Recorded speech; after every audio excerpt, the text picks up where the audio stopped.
This is Linda West with Living Live, and today I am here with Mark Lovett of TEDxSanDiego. He is known as Mr. TEDxSanDiego. Have you ever wanted to speak on stage and not sure what to do? Maybe you want to speak on a TEDx stage. Well, Mark is the man to tell you how to do this. So we're going to be talking about that. Then we're going to also be talking about, speaking, not only speaking on stage, but just speaking and telling your story. How can you tell your story with impact? It's so important. It's so valuable. Your stories that you have, many times people are like, well, I don't really have anything of value to share, but you really do. You have a story inside of you that people need to hear. And Mark helps people learn how to tell their story and make that impact. So we're going to be talking about that as well. I will start off letting you know that we have a barbecue grill that's going to be delivered during this broadcast. It was supposed to be delivered later today, but they moved it earlier. So we have a couple dogs who will start going bonkers, just going crazy when that gets delivered. So I'll just let you know in advance. So we might have the dogs barking.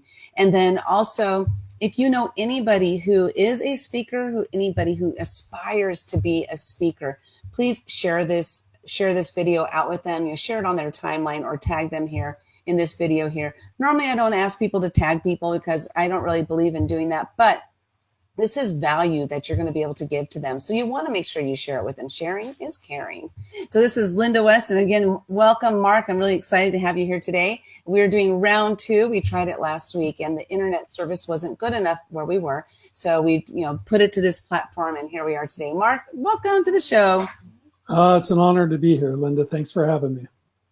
Well, Mark, I want to get into right into how did you become known as Mr. TEDxSanDiego?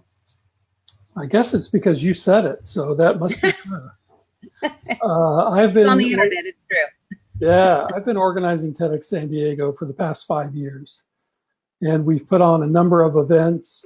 4 of them were downtown at Symphony Hall, and so those were very large events. And just a week and a half ago, we put on our last event, which was at the Salk Institute, and that one was focused just on biology. We had a stage full of scientists and researchers talking about some of the latest breakthroughs in biology that are happening right here in our own city, because San Diego is one of the epicenters of biological research in the whole world.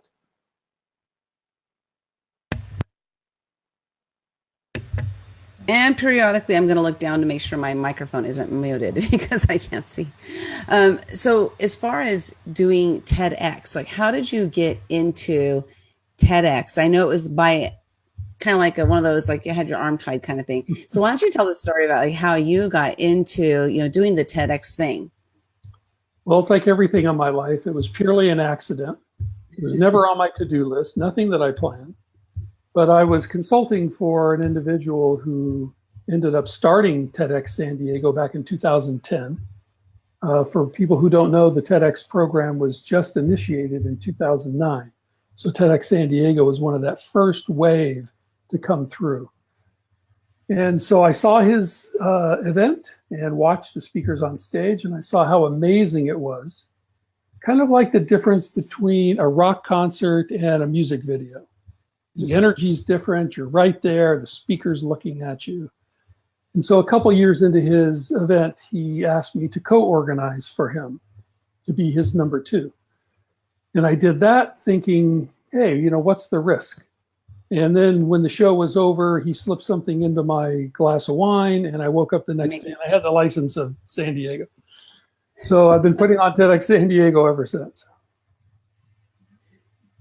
What would you say is your favorite part of doing the event? I do know, you shared with me, that this is a volunteer organization. So you do this because you love it, or you're just crazy, or a combination, or what? It would be the latter. Certifiably insane is probably the best description. Yeah. We are an all-volunteer team. That is a rule of TED. And so none of us gets paid. We're not allowed to pay our speakers, and we're not allowed to put our partners who give us money on stage. So there's basically a firewall between the content and any finance that happens. So that's so cool. Yeah, so the funnest part for me is actually hearing the stories of the speakers, working with them, finding them, locating what their idea worth spreading is, And then seeing after many months, they show up on stage in front of a live audience and share their wisdom with the world. And what is it that you look for, like when you're looking for a speaker to speak? Because I know that a lot of people apply, but then also you're out there looking for people who might be that person to bring in. So what is it? What would you, can you like give us maybe a couple of things that are the things that you're looking for? So the TED tagline is an idea worth spreading. So it should be something concrete, something that you can describe to the audience. It could be a viewpoint on a topic. It could be a solution to a problem. It could be something that you developed if you're an entrepreneur. But it should be something that the audience hasn't heard before or hasn't seen before. And then that's combined with our theme, because every year we have a theme. And around that theme, we pick a number of topics. So, I'll typically look at hundreds of applications to find a dozen speakers, because I'm looking for topics that just resonate with me in that moment. And many times there are people who don't end up on my stage, but they end up on another TEDx stage, or they end up on my stage in 2 or 3 years down the road, because that is the moment, that's the time when their idea, I think, really should be on stage. So if you have an idea that's common, we get a lot of people who say, oh, I have the secret to leadership. Well, the secret to leadership's been done about 4,000 times. So it doesn't mean you can't do another one, but you have to have a unique spin on what leadership is. Something different than all the other talks, different than all the other books.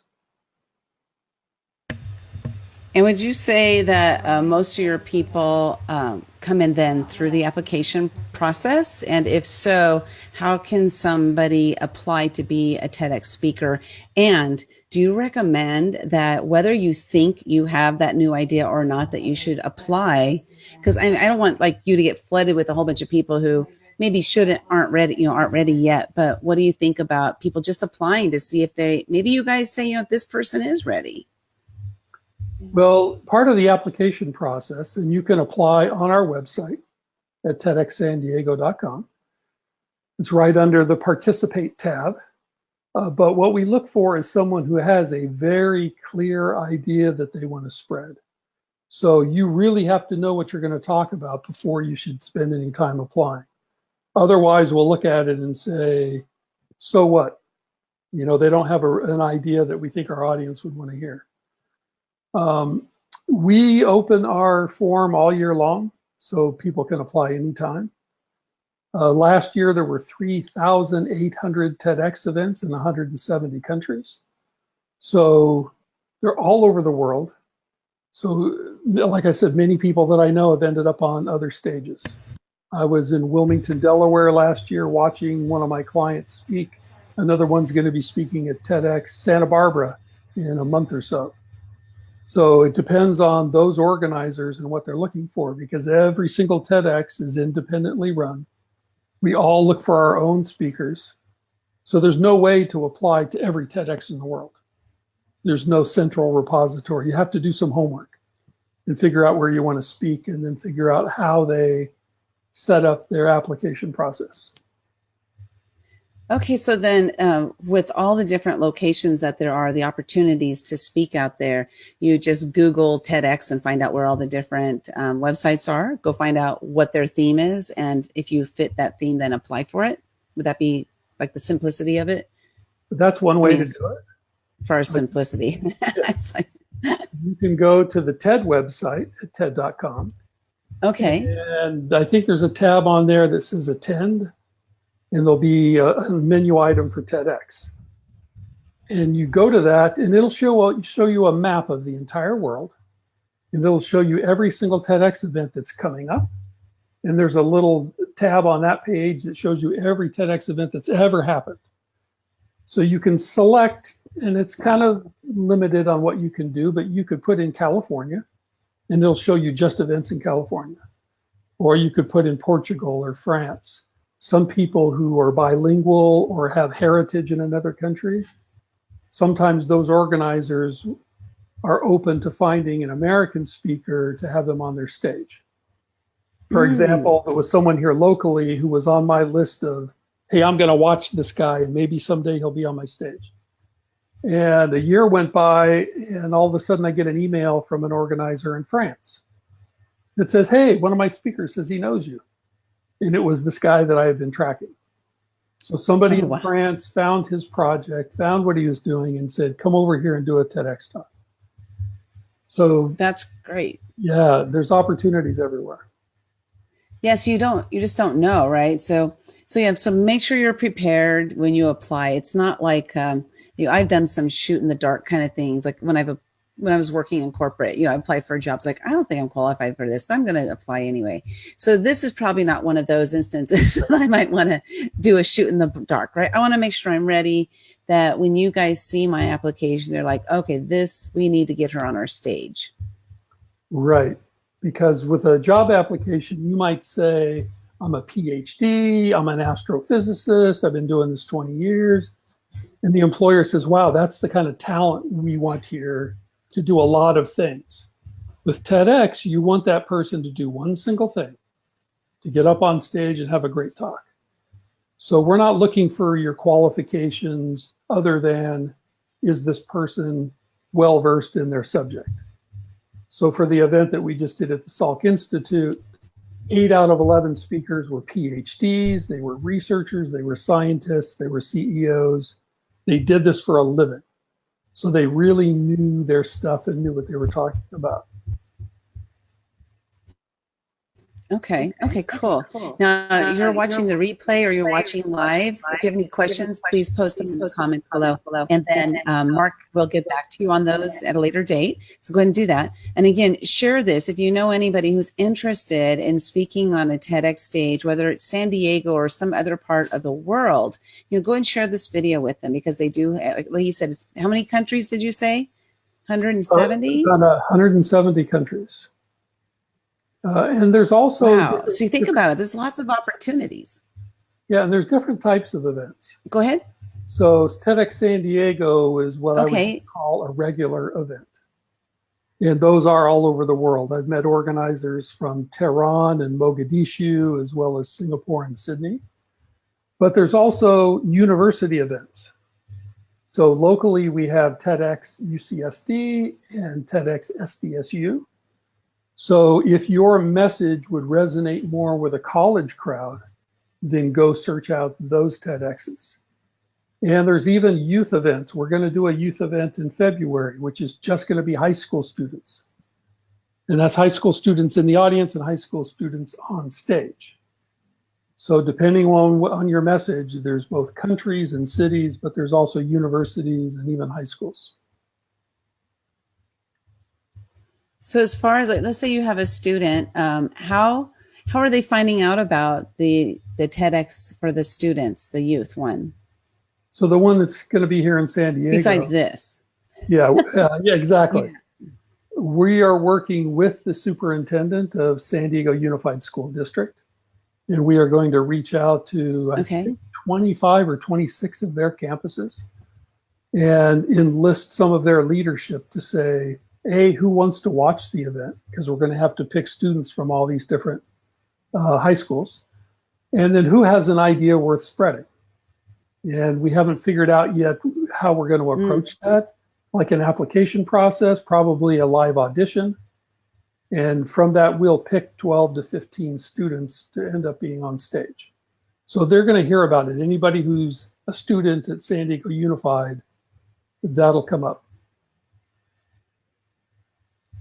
Okay, that's awesome. Now, are other cities doing the same kind of thing with the youth, or are you guys starting this, or how's that working? No, there's been youth events all over the world. So once again, if you go back to TED.com and do a search, you can type in the word university, or you can type in the word youth, and it will show you all of those events. So youth events are becoming extremely popular. I see them popping up in cities coast to coast and in countries, far and wide. That's fantastic. Getting the youth started young, getting people started young doing stuff like this it's a great confidence builder, if nothing else, I would say. Now we have Angie. Welcome, Angie, to the show. She says she's always wanted to speak on TED Talks. So today we're talking about, specifically TEDx, which is a different kind of thing than TED Talks. Do you want to tell, just briefly, the difference between TED Talks and TEDx? Yeah, sometimes people use them interchangeably, just because people aren't clear on the differences. But the TED organization was founded in 1984. So it's been around over 3 decades. But it was just back in 2009 that they decided to allow individuals in their own city to produce a TED-like experience. So we follow the same rules as TED. Speakers are on stage, they're speaking to an audience, it's a maximum of 18 minutes. All of the talks are recorded. In our case, we upload all of our talks to TED in New York. And they review every talk, and then they publish them on the TEDx YouTube channel. So you can apply to speak on the TED stage also. There's a form on the TED website to do that. But as you might imagine, they have tens of thousands of people applying, and they probably have 60 to 70 slots in their annual conference, which lasts for 5 days. But many people who end up on the TED stage started out on a TEDx stage. Because if somebody gives a really amazing TEDx talk, somebody in New York might say, wow, look at that person. I want to talk to them. I want to see if they can come to our annual event and do a talk on the big stage. Mm-hmm.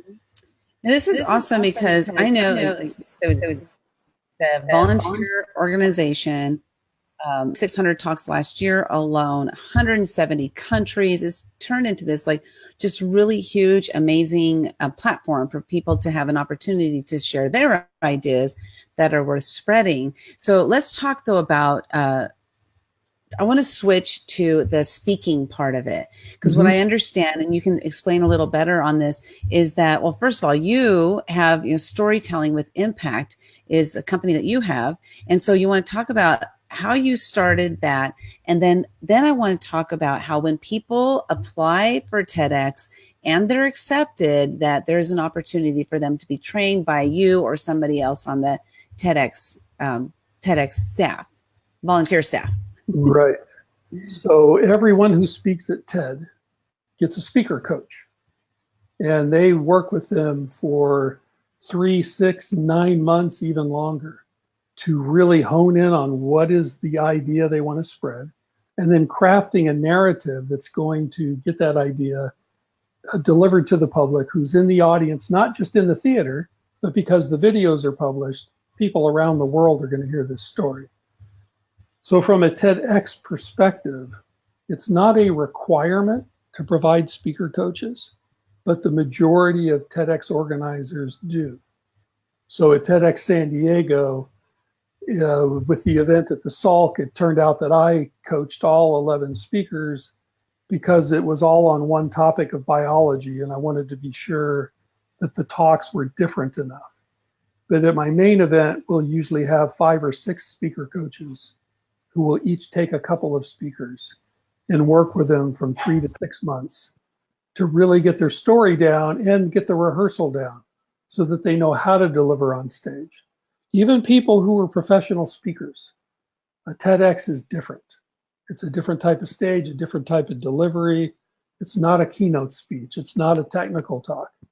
So sometimes we have to pull people out of their comfort zone to really learn how the TEDx platform works. So how do you, that's interesting because I hadn't thought about that. So you are training them specifically for the TEDx event.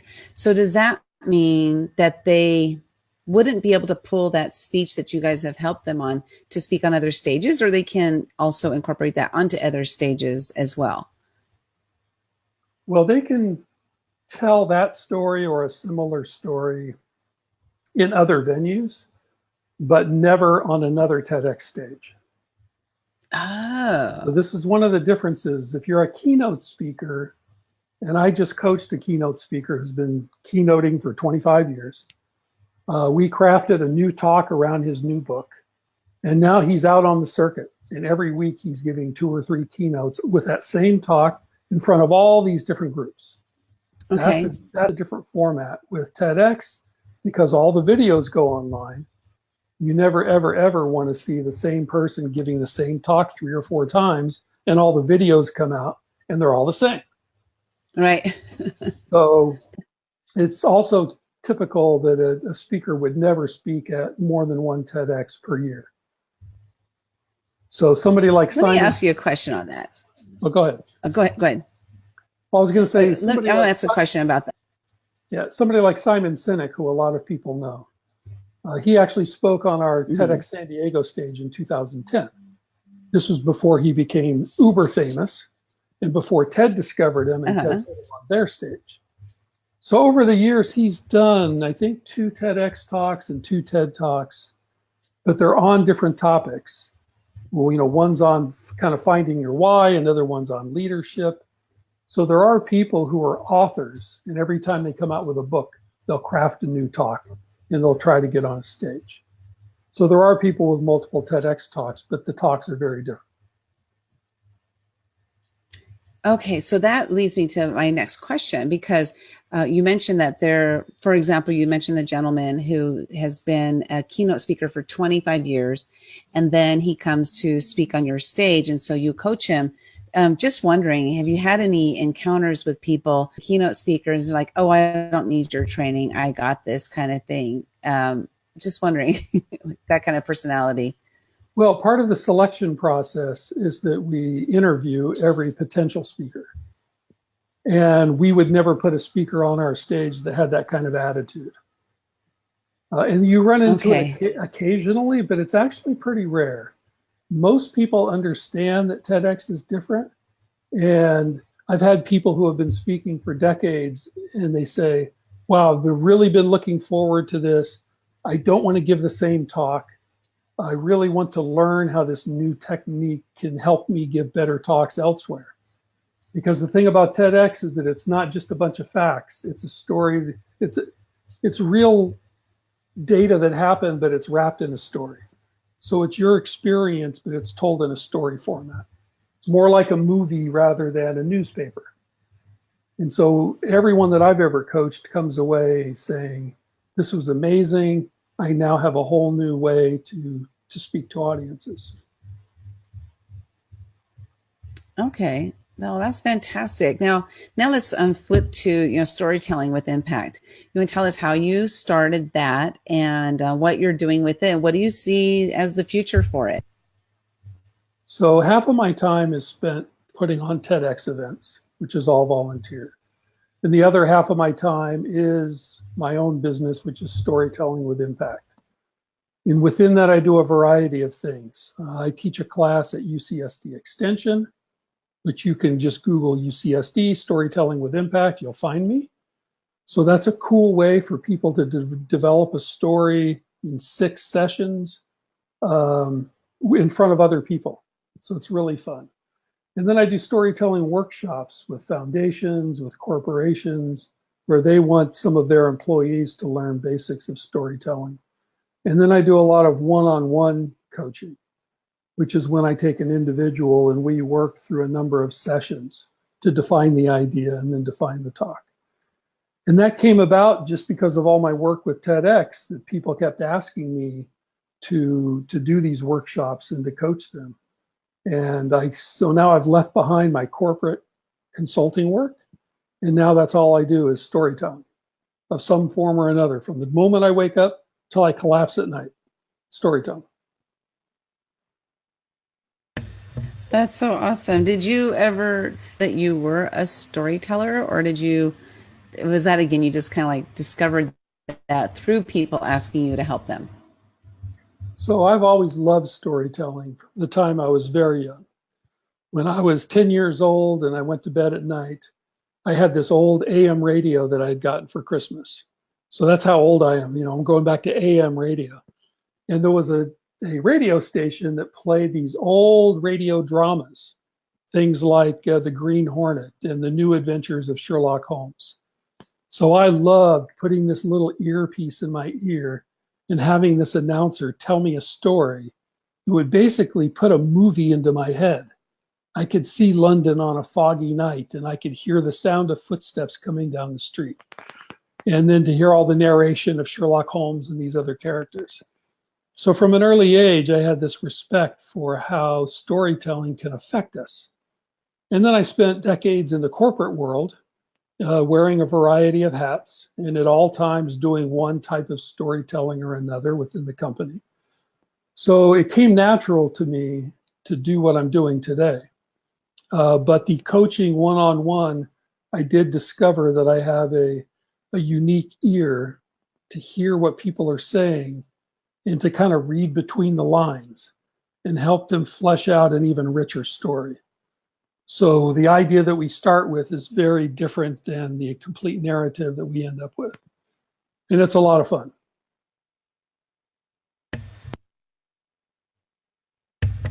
Okay, so we have about 2 minutes left. So what should I have asked you that I didn't ask you? Or what tips for maybe like starting their story or getting out there and speaking their story on stage?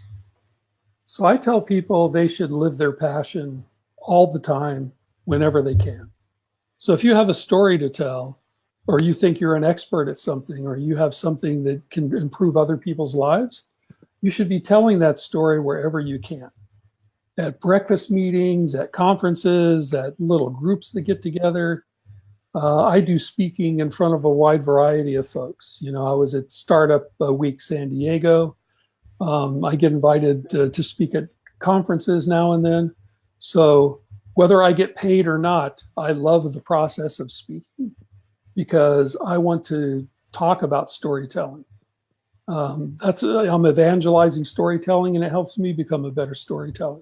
So TEDx San Diego, or any TEDx or any TED stage, it's one platform that's nice to be on, but you should try to have your story on as many platforms as possible. Yeah, get out there and speak, share your story because it inspires other people to do the same thing.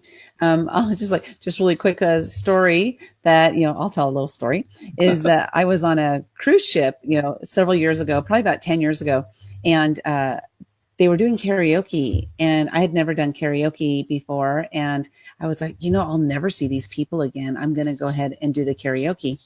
So I got up there. The song that I chose was YMCA. And I had no idea YMCA is a 4.5-minute song, by the way.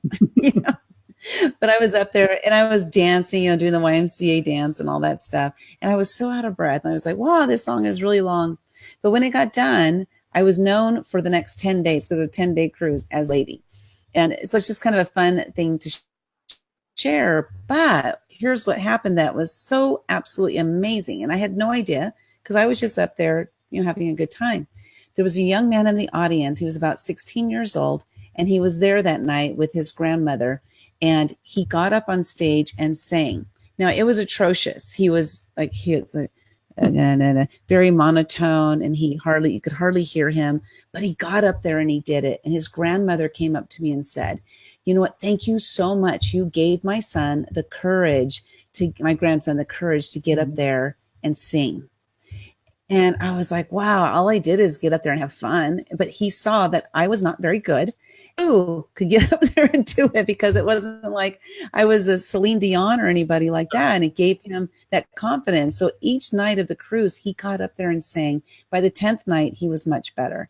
So the point is, we need to get ourselves out there, share our story, because we're going to inspire somebody and motivate somebody to do something. Maybe it's just motivating them to make a step towards something that they're not doing. Maybe it's motivating them to get on stage themselves. Who knows? But the thing is, if you don't get out there and tell your story, you're not going to be motivating as many people. You will motivate people in your own life, from day to day, but you impact so many more lives when you're putting yourself on a stage or on a live video just like this. So Mark, I want to thank you so much. And I'm glad we had this chance, to do our second round and to share about, the TEDx opportunities that lie out there. You saw there are 3,600 last year and 170 countries. You can get out there, but find those platforms that work for you, that you have, the fit for them, and don't do what I tend to do, which is just like a spray and pray. Don't do that.